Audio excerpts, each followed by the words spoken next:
அஸ்ஸலாமு அலைக்கும் வரஹ்மத்துல்லாஹி வபரகாத்துஹு. அன்பான சகோதர சகோதரிகளே, நாளைக்கு தேர்தல் ரிசல்ட் வர இருக்கிறது. யாரு ஜெயிச்சாலும் யாரு தோற்றாலும் ஒரு விஷயம் மட்டும் நாம மறக்கவே கூடாது. நம்ம எல்லோரும் முஸ்லிம் சகோதரர்கள். அல்லாஹ் தன்னுடைய குரான்ல சொல்றான், நம்பிக்கையாளர்களே, சகோதரர்களே, ஆகவே உங்கள் சகோதரருக்கிடையில் சமாதானம் செய்யுங்கள். இதோட அர்த்தம் என்னன்னு பாத்தீங்கன்னா, நம்மிடையே சண்டை வந்தால் அதை அதிகப்படுத்தாமல் சமாதானப்படுத்தணும். இன்னொரு வசனமும் இருக்கு, நீங்க சண்டையிடாதீர்கள், இல்லையெனில் உங்கள் வலிமை குலைந்துவிடும். சண்டை என்ன செய்யும்? நம்மை பலவீனப்படுத்தும், ஒற்றுமையை உடைக்கும்.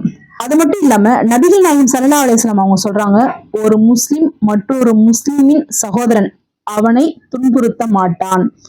ஒருவரை திட்டுவது பாவம், அவனுடன் சண்டை போடுவது மிக பெரிய தவறு. ரிசல்ட் நாள்ல என்ன நடக்குது?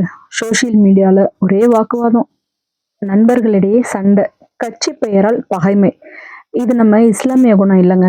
அதனால யாரை வேண்டுனாலும் ஆதரிங்க, உங்கள் கருத்தை சொல்லுங்க.